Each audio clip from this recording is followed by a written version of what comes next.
back. Oh, hi there. Welcome back to another Bible for Beginners reading Grace Notes with Lorrie. I am Lorrie, by the way, and I thank you for coming and joining me. And we are reading right now the book of John. I am going to remind you, in case this is the first lesson that you're listening to, that I am not the expert.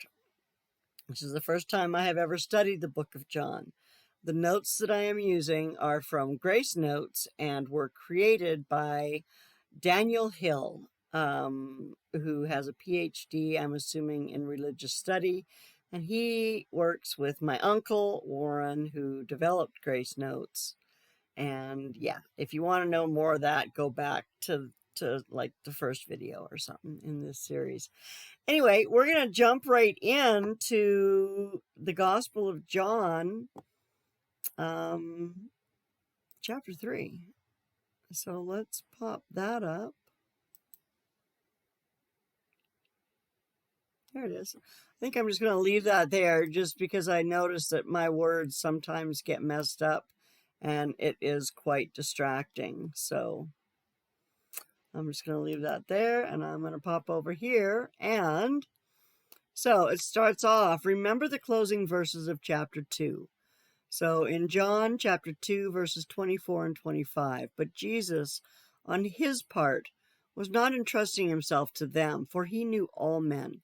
And because he did not need anyone to bear witness concerning man, for he himself knew what was in man. Now look at the opening words of chapter 3. Now there was a man. And we know that Jesus knew exactly where man was coming from. John chapter 3, verse 1. Now there was a man of the Pharisees named Nicodemus, a ruler of the Jews. So right there we learn three things about him. His name was Nicodemus. The name means victor over the people.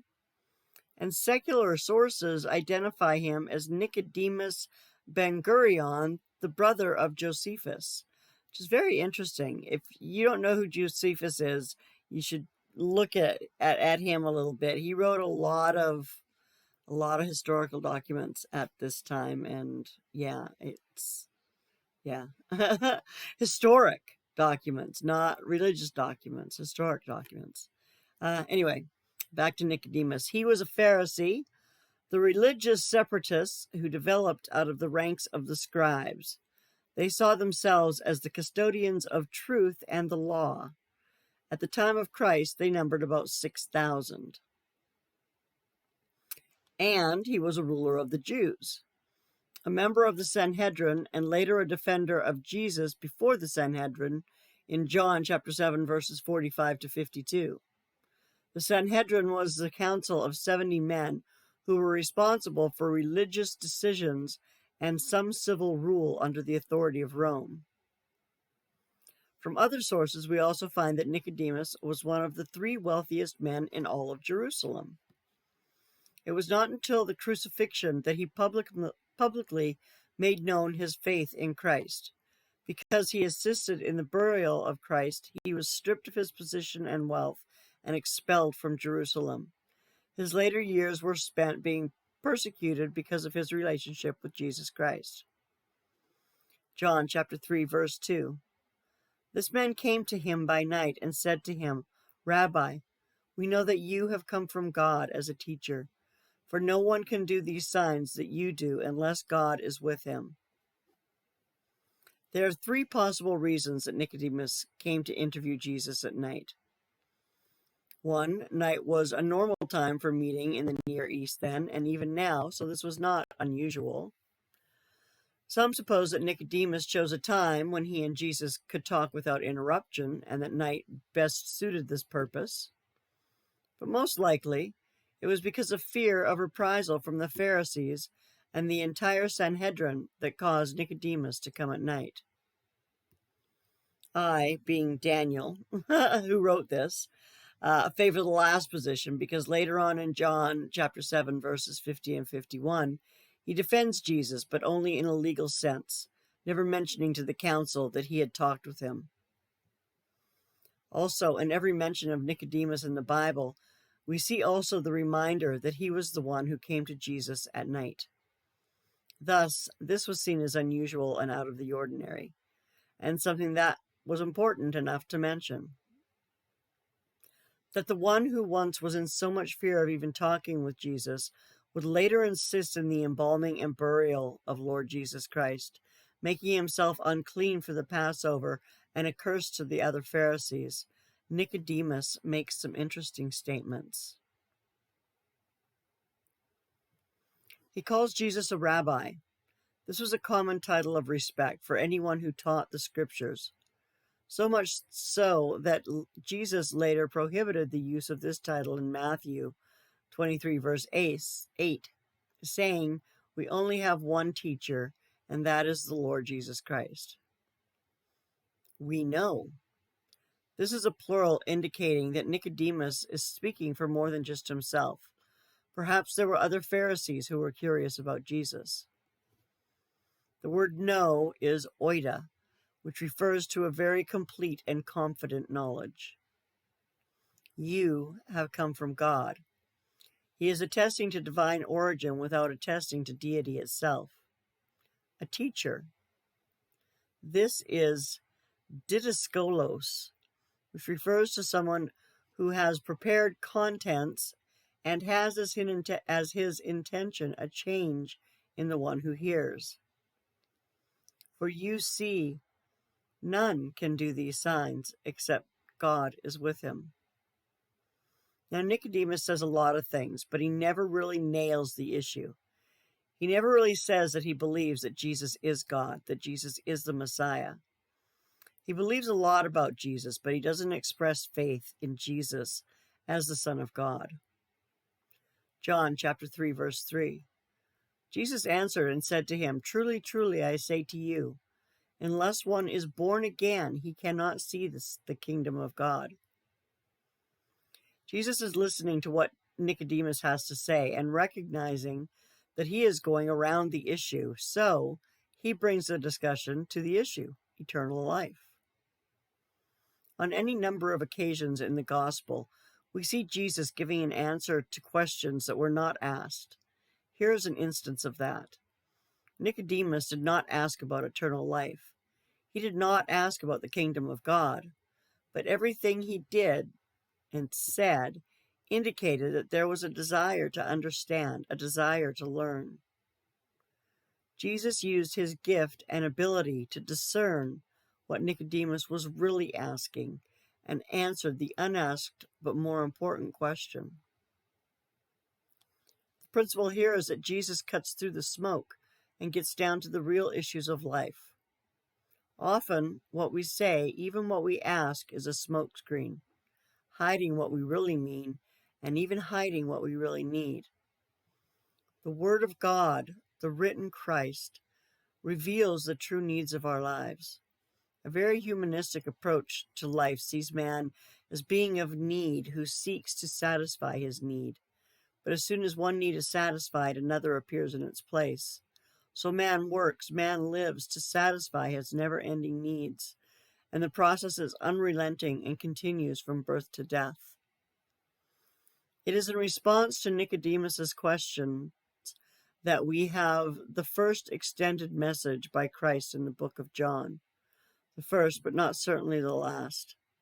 Of all the Gospels, John's is a gospel of answered questions.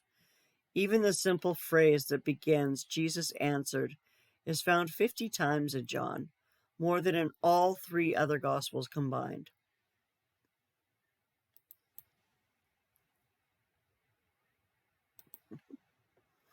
This is a gospel of answers in a book of answers that is given to a people who have a lot of questions. You and me. The discourse goes from Jesus pointing out what man needs to an explanation of what God provides. Man's need is often not known by man. Nicodemus thought he needed and requested a validation of Jesus' power. But before the power of God in Christ has any relevance, man must first become aware of his crucial spiritual needs. Simply put, before you believe in the Savior, you must recognize that you need a Savior. John chapter 3, 3 to 8, verses 3 to 8 describes man's need. And then verses 11 to 15 speak about only faith can fill that need. And in John 3, 16 to 21, the provision and object of faith. So that's what's going to be coming up. In verse 3, the principle of need was stated. Jesus answered and said to him, "Truly, truly, I say to you, unless one is born again, he cannot see the kingdom of God." This response confused Nicodemus. John chapter 3, verse 4, Nicodemus said to him, "How can a man be born when he is old? He cannot enter a second time into his mother's womb and be born, can he?" So at verse 5, Jesus begins an explanation of the need to be born again. John chapter 3, verses 5 through 8. Jesus answered, "Truly, truly, I say to you, unless one is born of water and the Spirit, he cannot enter into the kingdom of God. That which is born of the flesh is flesh, and that which is born of the Spirit is spirit. Do not marvel that I said to you, you must be born again. The wind blows where it wishes, and you hear the sound of it, but do not know where it comes from and where it is going. So is everyone who is born of the Spirit." That's a lot. Okay, let's look at these notes. In these verses, Jesus establishes a requirement for entering heaven. He begins by saying, "Truly, truly," which is repeated 3 times in this discourse. The Greek word is amen, repeated, which refers to a validation of a fact being communicated. The requirement, born of water and the Spirit, which is then explained in verse 8. That which is born of flesh, water, is flesh, and that which is born of Spirit, born again, is spirit. Now at this point we can imagine that a look of puzzlement must have crossed Nicodemus's face. The Lord responds to that look, "Do not marvel." The Greek word is kamadzo. I don't know, meaning to be astonished, to question, to be surprised, but it includes the idea of wanting information. When those around Jesus were astonished, information was provided. The words born again are geneo anoken, which means to be born from above, a heavenly birth. Now it is a second birth, a spiritual rebirth. So the term born again is a consistent translation. The idea is that one of being spiritually born and becoming a part of the spiritual family. The wind blows where it wishes, and you hear the sound of it, but do not know where it comes from and where it is going. So is everyone who is born of the Spirit. Verse 8 contains a play on words, which is only recognized when you look at the Greek. The word for wind is pneuma. The word spirit is also pneuma. Both words are the same, but in one context, pneuma is used to explain that which is familiar and yet a mystery, and in another context to explain what is unfamiliar and a mystery. Some suppose perhaps that a breeze came up while Jesus and Nicodemus were talking. A breeze comes and goes, from where to where, who knows, but it is felt, it is heard, but it's a mystery. In the same way, man is born again. It is known and enjoyed, it is heard in the presentation of the gospel, but it is still a mystery. Now you can get involved with the theological aspects of regeneration and explain it technically, just like you can explain the wind technically.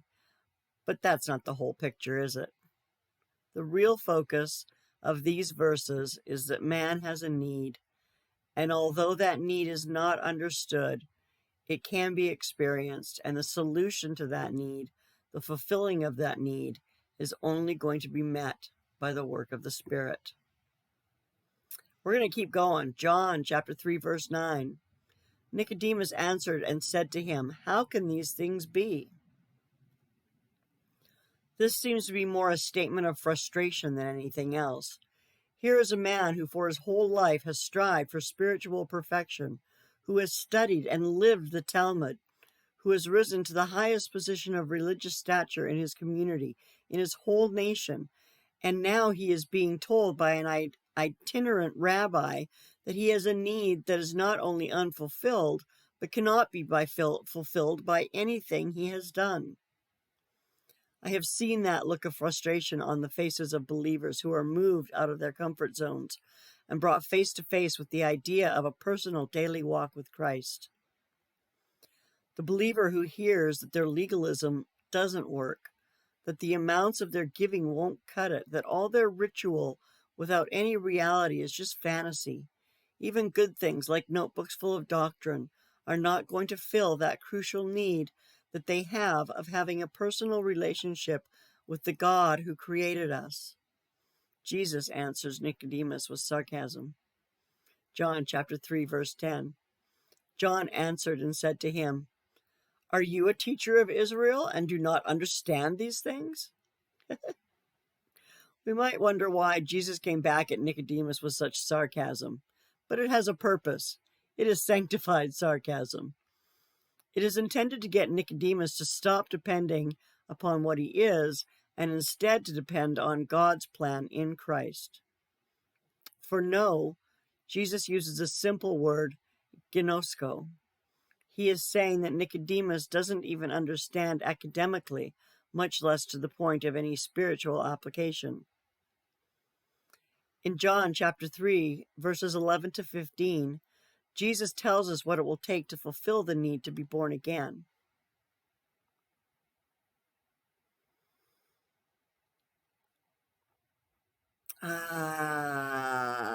I think that's where we're going to stop because we are going on 20 minutes.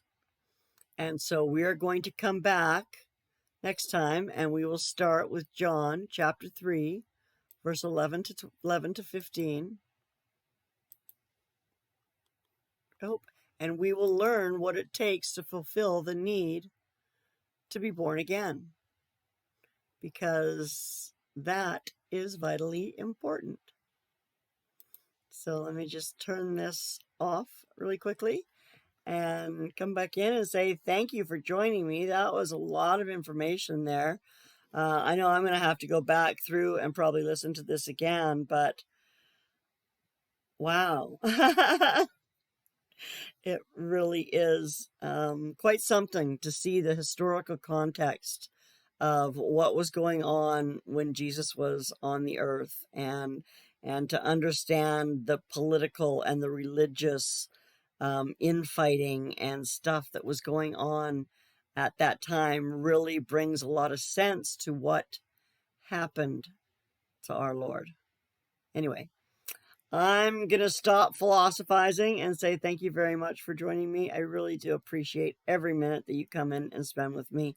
I hope that you subscribe if you haven't already, and I hope that I will see you soon. Take care of yourself. Bye now.